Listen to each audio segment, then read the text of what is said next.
Doctor ortho Ayurvedic oil and capsule. अब दर्द भी घुटने टेकेगा। लखनऊ में 9 दिवसीय श्री राम कथा महोत्सव के समापन कार्यक्रम में शामिल हुए सीएम योगी। योगी ने विपक्ष पर साधा निशाना, लैंड जिहाद से जुड़े लोगों के खिलाफ खड़ा होने की अपील। योगी ने लव जिहाद रोकने के लिए रामायण का दिया उदाहरण। शाहजहांपुर में लव जिहाद का नया मामला, धार्मिक पहचान छुपाकर युवती का वर्षों तक शोषण। प्रताड़ना से परेशान होकर युवती ने 2 बार की आत्महत्या की कोशिश। पुलिस ने मुकदमा दर्ज कर शुरू की जांच। एक आरोपी गिरफ्तार, दूसरे की तलाश जारी। हरदोई के शाहबाद क्षेत्र में एसडीएम पर हमला, राशन की दुकान के निरीक्षण के दौरान हुआ हमला। ग्रामीणों ने एसडीएम की सरकारी गाड़ी पर किया पथराव। हमले में एसडीएम हुए घायल। पुलिस ने मुकदमा दर्ज कर कार्रवाई शुरू की।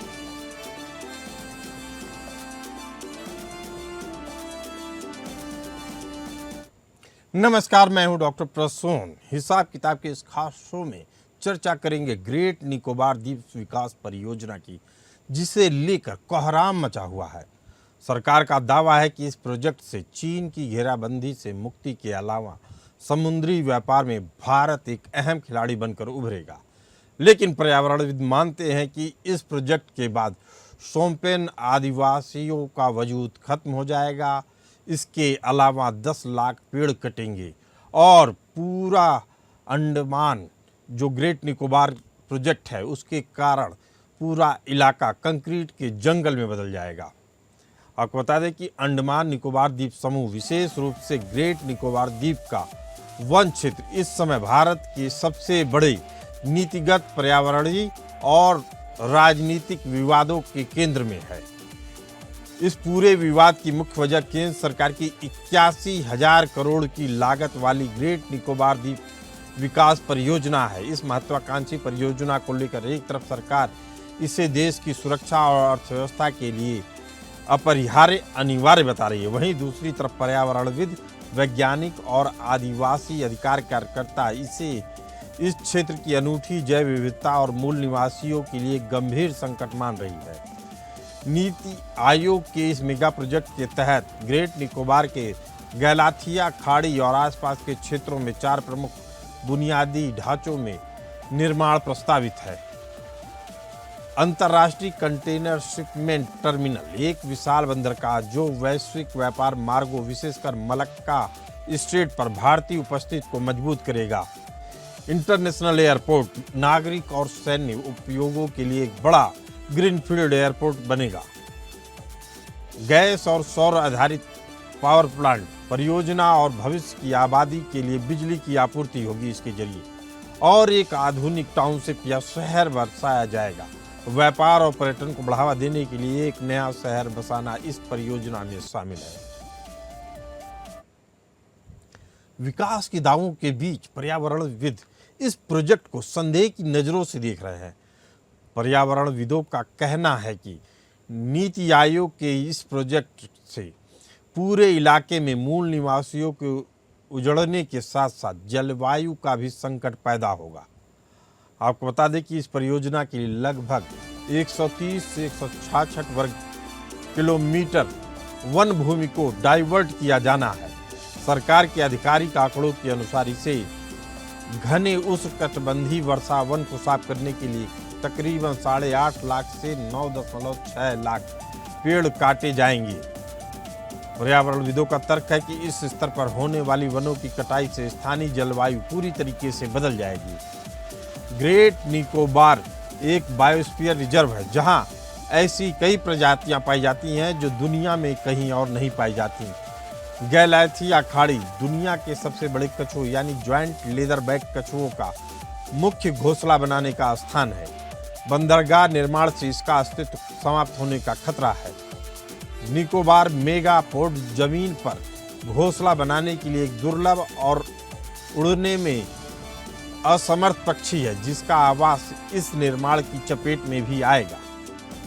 इसके अलावा निकोबार मैकाक यानी बंदर एक तरह का होता है और इस क्षेत्र की दुर्लभ मुगा चट्टानें भी नष्ट होने की कगार पर पहुंच जाएंगी। स्थानीय या कहा जाए स्वदेशी जनजातियों जिसमें शोम्पेन और निकोबारी प्रमुख हैं, का विस्थापन भी बड़ा मुद्दा है। सोमपन जनजाति दुनिया की सबसे अलग थलग रहने वाली विशेष रूप से कमजोर जनजाति समूह है। इसकी आबादी मात्र कुछ 100 बची है। पूरी तरह से यह जंगलों पर निर्भर है। एंथ्रोपोलॉजिस्ट का चेतावनी भरा मानना है कि बाहर से आने वाले लाखों लोगों के संपर्क में आने से इस जनजाति का अस्तित्व मिट सकता है। निकोबारी समूह तटीय क्षेत्रों में रहने वाले निकोबारी आदिवासियों ने अपनी पैतृक भूमि को सरेंडर करने के प्रशासनिक दबाव का पुरजोर विरोध किया और वनाधिकार अधिनियम के उल्लंघन का आरोप लगाया। वर्तमान में ग्रेट निकोबार की आबादी लगभग 8,000 है। इस परियोजना के तहत लगभग 3 दशकों में वहां 3.5 लाख लोगों के बसाने की योजना है। इतनी छोटी जगह पर आबादी 4,000 की वृद्धि वहां के सीमित संसाधनों, प्राकृतिक संसाधनों जैसे मीठे पानी पर अत्यधिक दबाव डालेगी और सारी भौगोलिक स्थिति को बदल कर रख देगी।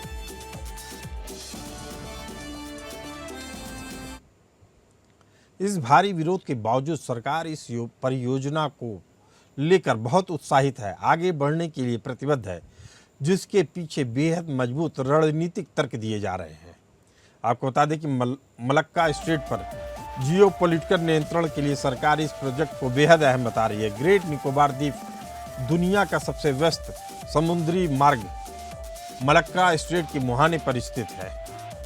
चीन का अधिकांश व्यापार और ऊर्जा आपूर्ति इसी रास्ते पर होती है। यहाँ एक मजबूत सैन्य और वाणिज्यिक अड्डा होने से भारत हिंद महासागर में चीनी नौसेना की बढ़ती गतिविधियों पर कंट्रोल कर सकता है। वर्तमान में भारत का अधिकांश ट्रांसशिपमेंट कार्गो सिंगापुर, कोलंबो और मलेशिया के पोर्ट कैलांग से होकर जाता है। यहाँ बंदरगाह बनने से भारत वैश्विक नौवाहन का एक बड़ा केंद्र बन जाएगा, जिसके बाद उसके राजस्व और रोजगार में भारी वृद्धि होगी। फरवरी 2026 में नेशनल ग्रीन ट्रिब्यूनल ने परियोजना के लिए 2022 में दी गई पर्यावरण मंजूरी में हस्तक्षेप करने से इनकार कर दिया। ट्रिब्यूनल का मानना था कि सरकार द्वारा पर्यावरण सुरक्षा के पर्याप्त उपाय किए गए हैं और परियोजना का रणनीतिक और राष्ट्रीय महत्व पर्यावरण संबंधी कमियों पर भारी पड़ रहा है। पर्यावरण कार्यकर्ताओं ने अदालत की इस बात पर आपत्ति जताई कि पर्यावरण मंत्रालय ने एक उच्च स्तरीय समिति की रिपोर्ट को राष्ट्रीय सुरक्षा और गोपनीयता का हवाला देकर सीलबंद लिफाफे में अदालत को सौंपा, जिसे याचिकाकर्ताओं के साथ साझा नहीं किया गया। वैज्ञानिकों का स्पष्ट मानना है कि लाखों साल पुराने प्राकृतिक वर्षा वन और उनकी अनूठी जैव विविधता को कृत्रिम जंगलों से कभी भी नहीं बदला जा सकता।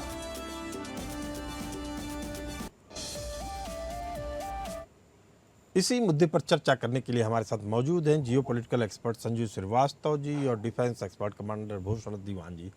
आप दोनों मेहमानों का बहुत बहुत स्वागत है। संजीव जी, यह कहां तक उचित होगा कि मलक्का स्ट्रेट में चीन की मौजूदगी की बढ़ती आक्रामकता को देखते हुए नौसेना की मौजूदगी ग्रेट निकोबार में एक सैन्य और वाणिज्यिक अड्डे का निर्माण भारत की राष्ट्रीय सुरक्षा के लिए अनिवार्य होगा? जी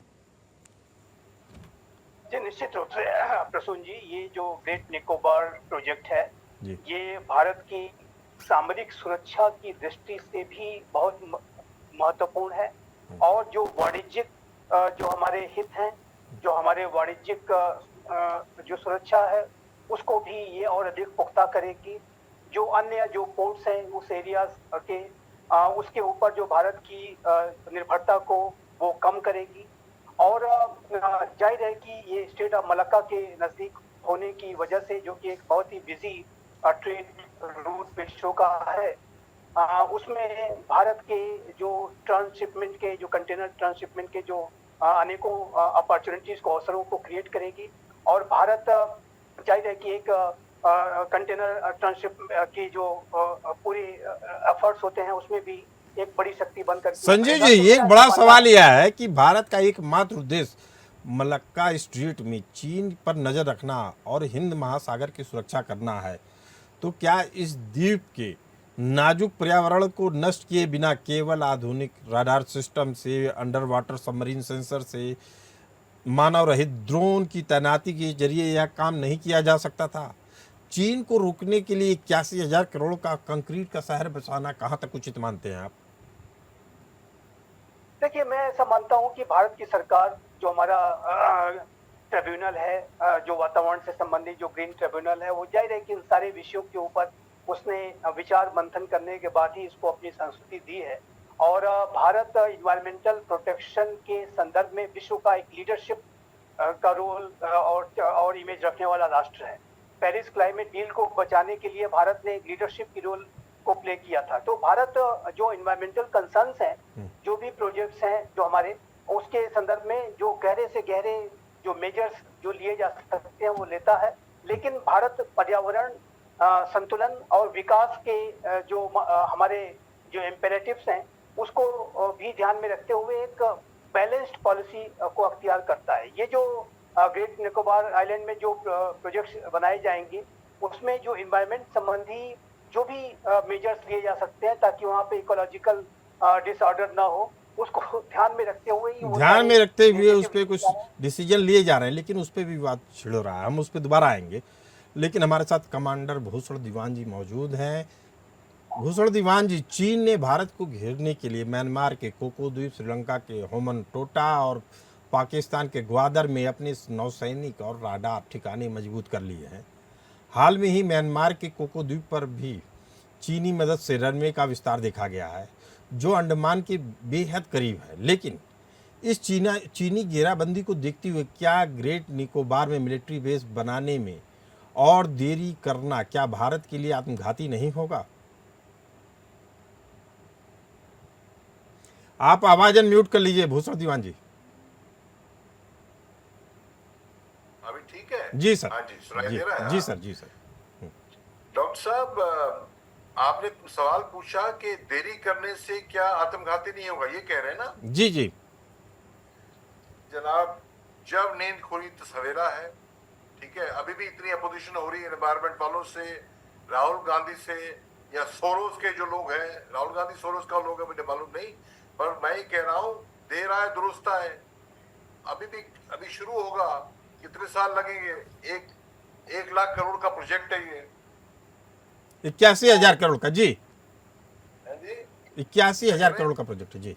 हाँ, भूषण दीवान जी, मुद्दा ये है कि क्या पर्यावरण की चिंता इतनी बड़ी है कि हम देश की मुख्य भूमि को चीनी मिसाइलों और युद्धपोतों की सीधी निगरानी में छोड़ दें? ये डिफेंस के पॉइंट ऑफ व्यू से सवाल है जी। नहीं, आप कह रहे हैं ये बेस बनने से हम और सिटिंग डक बन जाते हैं, ये कह रहे हैं आप? मेरा केवल एक कहना है, पर्यावरण विदों के दृष्टि से वो कह रहे हैं कि जिस तरीके की परियोजनाएं बनाई जा रही हैं, असल में ये किसी व्यापारिक घराने को फायदा देने के लिए, केवल ये सुरक्षा का मामला नहीं है। सुरक्षा के लिए तो कोई आपत्ति नहीं है। पूरे इलाके को 81,000 करोड़ के प्रोजेक्ट के जरिए कंक्रीट का शहर बसाना कहाँ तक उचित है जी? एक्चुअली एनवायरमेंट का सवाल तो, डिफेंस का सवाल आपने संजय जी से पूछा, एनवायरमेंट का मेरे से पूछ रहे हैं। नहीं, मैं ये कह रहा हूँ पर्यावरण विदों की चिंता है, इस चिंता से आप रक्षा विशेषज्ञ होने के कारण आपका क्या काउंटर पार्ट है जी? ये देखिए, अभी आप कंपेयर करिए साउथ चाइना सी की 9 डैश लाइन, ठीक है? मैं भी रिसर्च कर रहा था, उनका जो इन्वायरमेंटल इम्पैक्ट है ना, हमारा 6 आउट ऑफ 10 है, उनका 9 आउट ऑफ 10 है। तो सिक्योरिटी फर्स्ट, अगर हम रहेंगे नहीं जीवित, अगर हम चीन की गर्दन नहीं दबा सकते तो वो हमारी गर्दन दबाएगा। उसके सामने हर चीज बोनी हो जाती है। एनवायरमेंट देखिए, 1804 में दुनिया की आबादी 1 बिलियन थी, आज 8.5 बिलियन है। इतनी आबादी के चलते हर चीज से एनवायरमेंट डिग्रेडेशन हो रहा है, हर काम करने में, खाना पैदा करने में, घर बसाने में, ट्रांसपोर्टेशन में और डिफेंस में भी, तो अनअवॉइडेबल है। और सेकेंडली, कोरल रीफ जो कई हजारों साल लग जाते हैं बनाने में, इनको आप उठा के और जगह भी प्लांटेशन की जाती है। उनकी प्लांटेशन माने उनको वहां बसाया जाता है। कई उसमें तरीके हैं रखने के। 100% चीज नहीं रहेगी, 100% उतना सेम टू सेम जो नेचर का काम है उतना नहीं रहेगा, पर 70-80% फिर भी बचेगा। इसलिए ये सिक्योरिटी भी है, वो मजबूत चीज है, मजबूत फैक्टर है, प्लस एनवायरमेंट भी है। तो एनवायरमेंट को देखने के लिए चीजें जो मैंने आपसे बताई हैं, लेटेस्ट जो टेक्नोलॉजीज है और कोरल रीफ को रिप्लेस करना, और सेकेंडली जो ट्रीज काटे गई हैं, हमारा एरिया बहुत बड़ा है, ऑलमोस्ट 12-13 हजार स्क्वायर किलोमीटर है, तो जो ट्रीज वहां काटी जाएगी और जगह ऑल्टरनेटिव अफॉरेस्टेशन की जाएगी। तो मैं इसमें कोई प्रॉब्लम नहीं देखता हूँ। ये होना चाहिए काम, और पुरजोर तरीके से और जल्दी तरीके से होना चाहिए। इससे पहले चीन को समझे, अटैक तब होता है जब आप कमजोर नजर आते हैं। जब हम उनकी मलाक्का स्टेट की नाड़ी पे दबाएंगे तो हमारी कैपेबिलिटी हमारे पास आएगी, तो चीन हमारे ऊपर जो वॉर होना है वो बिल्कुल नहीं करेगा। नहीं करेगा। चलिए ठीक है, हम चर्चा कर रहे हैं ग्रेट निकोबार द्वीप की, जहां 81,000 करोड़ का प्रोजेक्ट लग रहा है। इसी मुद्दे पर चर्चा करने के लिए हमारे साथ मौजूद हैं जियोपॉलिटिकल एक्सपर्ट संजीव श्रीवास्तव जी और कमांडर भूषण दीवान जी। संजीव जी, जियोपॉलिटिक्स की नज़र से अगर समझना चाहें हम, तो वर्तमान में इस द्वीप की आबादी 8,000 है, जिसे इस परियोजना के तहत अगले 3 दशकों में बढ़ाकर 3.5 लाख करने की योजना है। अभी मात्र कुछ वर्ग किलोमीटर के इस द्वीप पर 4,000% की आबादी की बढ़ोतरी से जो कचरा, प्रदूषण, मीठे पानी का संकट पैदा होगा, वह जियोपॉलिटिक्स में कैसे उसको जस्टिफाई किया जा सकता है? जी देखिए, पहली बात तो मैं ये कहूंगा कि जो इस तरीके के जो पर्यावरणविद इत्यादि आपने जिनकी चर्चा की, वो एक निराशावादी सोच रखने वाले अपोलोजिस्ट जिसको कहते हैं, उस तरीके की मानसिकता के लोग होते हैं, जो कि किसी भी कार्य को टालने के जो बहाने को वो ढूंढने का काम करते हैं। और जाहिर है कि उनकी सोच में ये भी दिखाई देता है कि वो उनके अंदर कायरता भी दिखाई देती है। जैसे कि एक कभी सोच हुआ करती थी अपने ही देश में कि जो चाइना इंडिया का जो बॉर्डर एरियाज है, इंडिया चाइना बॉर्डर एरियाज, वहां पर ज्यादा सड़कें, ब्रिजेज इत्यादि मत बनाओ, क्योंकि उससे चाइना नाराज हो जाएगा। यहाँ तक कि ये भी तर्क सुनने में आया कि उसी जो आपने जो ब्रिज और सड़कें इत्यादि जो बनाई हैं, उसका इस्तेमाल करते हुए चाइना आपकी टेरिटरी में घुस आएगा, तो अच्छा है कि उसको ना बनाया जाए। तो ये जो सोच है, इस तरीके की सोच से हमें निकलने की आवश्यकता है। और अच्छी बात यह है कि आज का ये जो नया भारत है, प्राइम मिनिस्टर श्री नरेंद्र मोदी के नेतृत्व का जो नया भारत है, जो संकल्प के साथ, साहस के साथ, आत्मविश्वास से लवरेज होकर के अपने निर्णयों को ले रहा है। प्रोएक्टिव हमारी विदेश नीति है, रक्षा नीति है, और हम चाइना को अब आई टू आई में उसको डाल करके। संजय जी, अगर मैं एक पर्यावरणविद के हिसाब से आपसे एक सवाल पूछना चाहूँ कि क्या राष्ट्रीय सुरक्षा और जियोपॉलिटिक्स यानी भू राजनीतिक हितों की वेदी पर एक अत्यंत संवेदनशील इकोलॉजिकल हॉटस्पॉट की बलि दी जा रही है, तो क्या यह उचित होगा? नहीं, बिल्कुल नहीं, मैं ऐसा नहीं मानता। और ये जो क्षेत्र है वो स्टेट ऑफ मलक्का की आप एक्टिविटीज देख लीजिए। स्टेट ऑफ मलक्का में कितनी ज्यादा जो है शिप्स मूवमेंट वहाँ होती हैं। वर्ल्ड का जो बिजिएस्ट रूट है और वहां पर यदि आपके पास फैसिलिटी मौजूद है ग्रेट निकोबार आइलैंड की, तो मैं तो आश्चर्य होता है मुझे कि अब तक उसको क्यों नहीं किया गया। क्या पिछली सरकारें सो रही थी? क्या उनको इस, और जाहिर है कि अप्रोच उनका निराशावादी था, नकारात्मक था, चाइना को नाराज न करने वाला जो अप्रोच था, एपोलॉजिस्ट अप्रोच था, और उसके लिए तमाम तर्क देते हैं कि एनवायरमेंट खराब हो जाएगा। लोग, आपकी आबादी विश्व की सबसे बड़ी आबादी है, विश्व का सबसे बड़ा जनसंख्या वाला राष्ट्र भारत है, और उनको रोटी भी चाहिए, कपड़ा भी चाहिए, मकान भी चाहिए, उनको स्वास्थ्य, शिक्षा, रोजगार और सारे अवसर भी चाहिए जी। वो कहाँ से आप लाएंगे? जब आपके पास टेरिटरी मौजूद है तो आप उसका इस्तेमाल क्यों नहीं करते हैं? ये तो मेरे समझ के परे है कि जो लोग इस तरीके का तर्क देते हैं, ये वो जाहिर है कि उन तर्कों में कहीं से भी उसको जस्टिफाई नहीं किया जा सकता।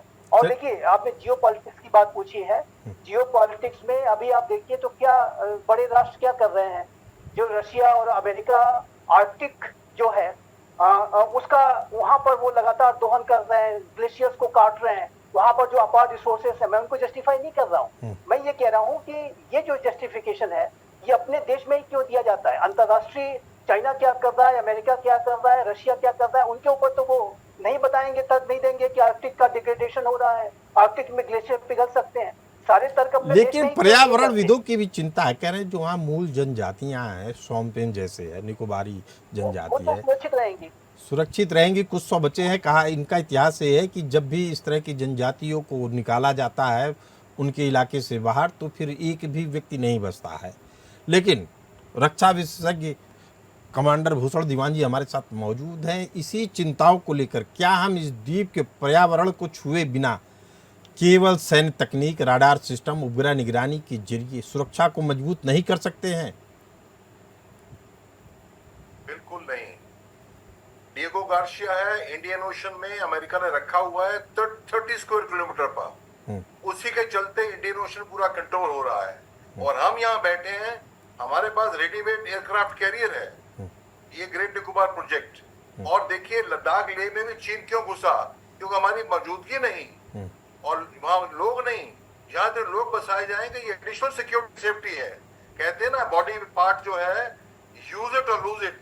जो अपना दिमाग यूज नहीं करता है, काउंटिंग यूज नहीं करता है, उसकी वो क्षति हो जाती है उसके कैपेसिटीज की। सेम चीज आप इसको यूज नहीं करेंगे तो पराए लोग ले जाएंगे। तो ये कंपलसरी है इसको लेना, बढ़ाना, आगे बढ़ाना। और जो एस्टिमेट भी आ रहे हैं ना 81,000 90,000 वो 92,000 करोड़ का भी एस्टिमेट्स है। गवर्नमेंट के रिवाइज एस्टिमेट 81,000 है। दूसरी बात जी, गुआम से और गुआम जो है पैसिफिक ओशन में है, डिएगो गार्सिया जो है इंडियन ओशन में है, उनसे भी हमारा बेटर है ये लोकेशन है। ये तो और स्ट्रिंग ऑफ पर्ल्स जो है कोको आइलैंड और हबन टोटा, उन सब को दबाने के लिए ये तो रामबाण है। क्यों? 80% शिपिंग वो पाइप से नहीं ले सकते। ऑयल तो ले लेंगे पाइप से, बात ईरान से, गल्फ से ले सकते हैं, पर जो का एक्सपोर्ट होता है यहीं से होता है। ये मारे जाएंगे। एक्सपोर्ट लेड कंट्री है ये। भूषण दीवान जी जल्दी से एक छोटा जवाब चाहेंगे। क्या लग रहा है आपको भविष्य में भारत और चीन में कभी युद्ध हो सकता है, जिसके कारण से इतनी बड़ी तैयारियां की जा रही हैं? 200% होगा कि नहीं होगा वो इसी पे निर्भर करता है कि हम उनकी ताकत आज हमारे से 4 गुना बड़ी है। वो इस पे निर्भर करता है हम उस ताकत पे कितनी जल्दी पहुंच जाते हैं। अगर इतनी जल्दी पहुंच गए तो अटैक नहीं होगा। नहीं तो जिस स्पीड से हम चल रहे हैं और जितनी हमारी गैप है, ये अटैक तो 4-5 साल में होना 200%। ये बेहद अहम बात बता रहे हैं कमांडर भूषण दीवान जी। इनका कहना है कि अगर हम रक्षा क्षेत्र में अपने आप को मजबूत नहीं कर पाए तो आने वाले समय में चीन कभी भी हमला कर सकता है। हमारी ताकत ही हमारी शांति की पैमाना होगा। आपको बता दें कि अंडमान वन क्षेत्र का यह मामला रणनीतिक सुरक्षा बनाम पारिस्थितिकी संरक्षण का एक क्लासिक और बेहद जटिल उदाहरण है।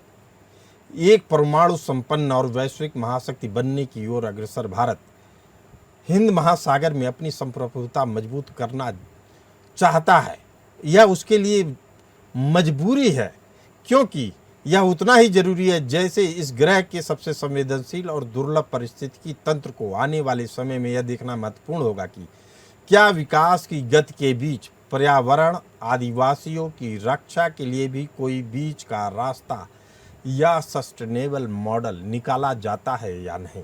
लेकिन हमारे राष्ट्र की सुरक्षा सर्वोपरि है। आप दोनों मेहमान इस खास चर्चा में आप दोनों का बहुत बहुत धन्यवाद। फिलहाल इस चर्चा में इतना ही। हमें दीजिए इजाजत। नमस्कार।